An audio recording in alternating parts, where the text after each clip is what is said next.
যেই লোকমান আলাইহিস সালাতু ওয়াস সালাম সম্পর্কে তাফসীরের ভিতরে পাওয়া যায়, লোকমান আলাইহিস সালাতু ওয়াস সালাম কোন পয়গম্বর ছিলেন না, কোন নবী ছিলেন না, তবে হ্যাঁ তিনি ছিলেন আল্লাহ তাআলার একজন সৎ বান্দা, একজন প্রিয় বান্দা, যিনি সারাদিন মাঠে ময়দানে বকরি চড়াতেন।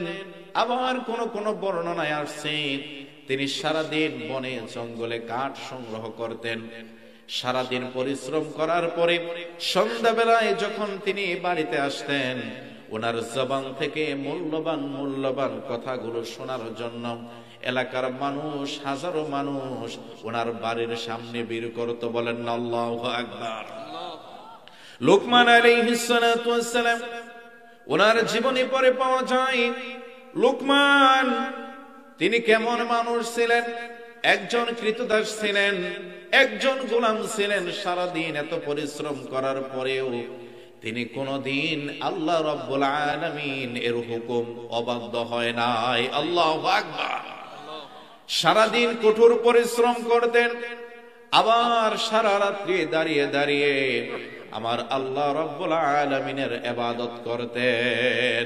এজন্য আমার আল্লাহ রাব্বুল আলামিন খুশি হয়ে লোকমান আলাইহিস সালাতু ওয়াস সালামকে এমন একটি জ্ঞান দান করলেন, এমন একটি প্রজ্ঞা দান করলেন, এমন হিকমত দান করলেন, যেই সম্পর্কে আমি আমার আলোচনা শুরু করব ইনশাআল্লাহ। লোকমান আলাইহিস সালাতু ওয়াস সালাম ওনার জীবনী থেকে কিছু আলোচনা করব। আসুন আমার সাথে সকলেই পবিত্র কালামে পাকে এই মধুর আয়াতে কারিমা সকলে তেলাওয়াত করি, যেন কোরআনুল কারীমের নূর আল্লাহ তাআলা আমাদের প্রত্যেকের সিনার ভিতরে দান করেন। পড়েন আমিন। জবানটা ছেড়ে দেন, সকলেই পড়েন আউযু বিল্লাহি মিনাশ শাইতানির রাজীম। অভিশপ্ত শয়তানের ওয়াসওয়াসা থেকে আমরা আল্লাহ তাআলার কাছে পানাহ চাই। যে শয়তান আমাদের বন্ধু নাকি শত্রু? কথা বলেন, বন্ধু নাকি শত্রু? কেমন শত্রু?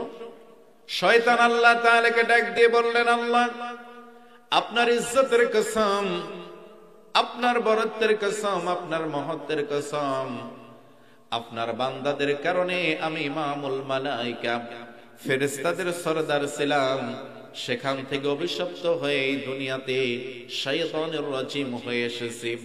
ও আল্লাহ, আপনার কসম করে বলছি, আপনার বান্দাদের জীবনের শুরু থেকে, তাদের কোল থেকে, দুলনা থেকে কবর পর্যন্ত, তাদের রূহ, তাদের শরীরে যতদিন পর্যন্ত রূহ থাকবে, আমি শয়তান তাদেরকে ধোঁকা দিয়ে বোকা বানাইয়া আমার সাথে করে জাহান্নামে নিয়ে যাব। বলেন নাউযুবিল্লাহ।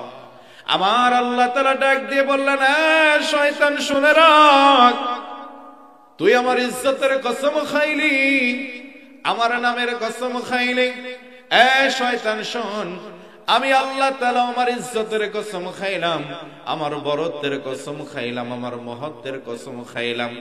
আমার বান্দাদেরকে ধোঁকা দিবি, আমার বান্দা তোর ধোঁকায় পড়ে গুনার কাজ করবে, তোর ধোঁকায় পড়ে বোকা হয়ে আমার বান্দা যদি পাহাড় সম পরিমাণ গুনাহ করে, আমি আল্লাহ তাআলা আসমান সম পরিমাণ রহমত নিয়ে বান্দার সামনে হাজির হয়ে যাব। আমার বান্দা গুনাহ করার পরে একটা বার যদি তাওবা নাসুহা করে, দুই চোখ দিয়ে এক ফোঁটা পানি যদি ছেড়ে দেয়, শয়তান শুনে রাখ, আমার ইজ্জতের কসম, আমার বরত্বের কসম, আমার মহত্বের কসম করে বলছি, আমি আমার বান্দার তামাম জিন্দেগীর গুনাহগুলো মুহূর্তের ভিতরে মাফ করে দেব। আল্লাহু আকবার। সুতরাং সে আল্লাহ তাআলার কাছে তওবা করতে রাজি আছে তো ইনশাআল্লাহ। এজন্য আল্লাহ রাব্বুল আলামিন বলেন, ইয়া আইয়ুহাল্লাযীনা আমানু তুবু ইলাল্লাহি তাওবাতান নাসুহা। আল্লাহ তাআলা বলেন, হে ঈমানদারেরা, তোমরা আমি আল্লাহ তাআলার কাছে তওবা করো। কেমন তওবা? তোমরা তাওবা নাসুহা করো, একনিষ্ঠভাবে তওবা করো। যদি তওবার মতো তওবা করতে পারো রে বান্দা, আমি আল্লাহ তাআলা মুহূর্তে তোমাদের গুনাহগুলো maaf করে দেব। আল্লাহু আকবার। এজন্য আমরা সব সময় তওবা করব একজনের কাছে, তিনি কে? আমার রাসূল বলেন, এ আমার উম্মতেরা শোনো, ওয়াল্লাহি ইন্নী লা আস্তাগফিরুল্লাহ ওয়া আতুবু ইলাইহি ফিল ইয়াউমি আকতারা মিন ৭০ মাররা। হ্যাঁ আমার উম্মতেরা শোনো, আমি প্রতিদিন, আমি রাসূল, আমার কোনো গুনাহ নাই, তারপরেও আমি প্রতিদিন আল্লাহ তাআলার কাছে ৭০ বারের চাইতেও বেশি তওবা করি। এজন্য আমরা বেশি বেশি আল্লাহ তাআলার কাছে তওবা করব ইনশাআল্লাহ। সকলেই জবানটা ছেড়ে দেন, আমার সাথে পড়েন বিসমিল্লাহির রহমানির রহিম। সম্মানিত হাজিরিন, এই বিসমিল্লাহির রহমানির রহিম পরম করুণাময় আল্লাহ তাআলার নামে শুরু করছি। এই বিসমিল্লাহর ভিতরে আল্লাহ তাআলার 3টা নাম আছে। নাম কয়টা? কথা বলেন না, আপনারা ঘুমাইতেছেন। একটা তাকবীর দেন তো, লিল্লাহে তাকবীর, লিল্লাহে তাকবীর। এই বিসমিল্লাহর ভিতরে আমার আল্লাহ তাআলার 3টা নাম রয়েছে। একটা নাম হলো আল্লাহ। নাম কি? মোহাব্বত নিয়ে পড়েন তো, আল্লাহ। একটা নাম হলো রহমান, আরেকটা নাম হলো রহিম। আমি যদি আপনাদের কাছে জানতে চাই, বলেন তো আমার আল্লাহ তাআলার নাম কয়টা? সবাই বলে। আমিও জানি আপনারা এই জবাবই দিবেন, কিন্তু না। তাফসীরে মাজহানির ভিতরে আল্লামা সানাউল্লাহ পানিপতি রহমাতুল্লাহ আলাইহি লেখেন যে আল্লাহ তাআলার নাম হলো ৫০০০। আল্লাহু আকবার বলবেন না? আল্লাহ তাআলার নাম হলো ৫০০০।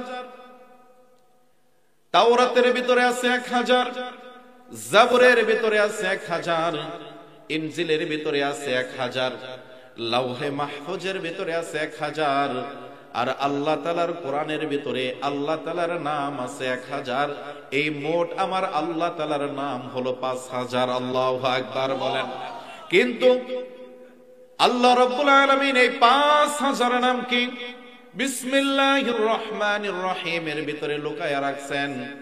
আল্লাহ রাব্বুল আলামিন এই ৫০০০ নাম আমরা জানি না। তবে হ্যাঁ, তাফসীরে মাজহারের লেখক আল্লামা সানাউল্লাহ পানিপতি রহমাতুল্লাহ আলাইহি লেখেন, আল্লাহ তাআলার কোন বান্দা বান্দি যদি একটা বার পড়ে বিসমিল্লাহির রহমানির রহিম, আল্লাহ তাআলার ৫০০০ নামের জিকির করলে যেই সওয়াব হয়, ওই সওয়াবটা আল্লাহ তাআলার বান্দা একবার বিসমিল্লাহির রহমানির রহিম বললে আল্লাহ তাআলা তার আমলনামায় দান করেন। আল্লাহু আকবার।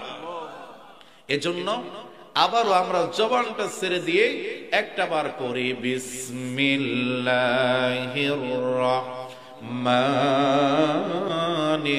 রহিম।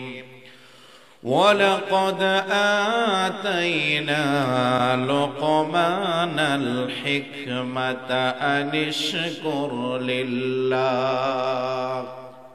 আল্লাহ রাব্বুল আলামিন বলেন, আর আমি লোকমানকে দান করেছি হিকমত, আমি লোকমানকে দান করেছি জ্ঞান, এবং লোকমানকে বলেছে, হে লোকমান, তুমি বেশি বেশি আমি আল্লাহ তাআলার প্রশংসা করো। আল্লাহু আকবার। আল্লাহ তাআলার প্রশংসা করলে খুশি হয় একজন, তিনি কে? আল্লাহ রাব্বুল আলামিন বলেন, লা ইন শাকারতুম লা আসিদান্নাকুম ওয়া লা ইন কাফারতুম ইন্না আযাবি লাশাদীদ।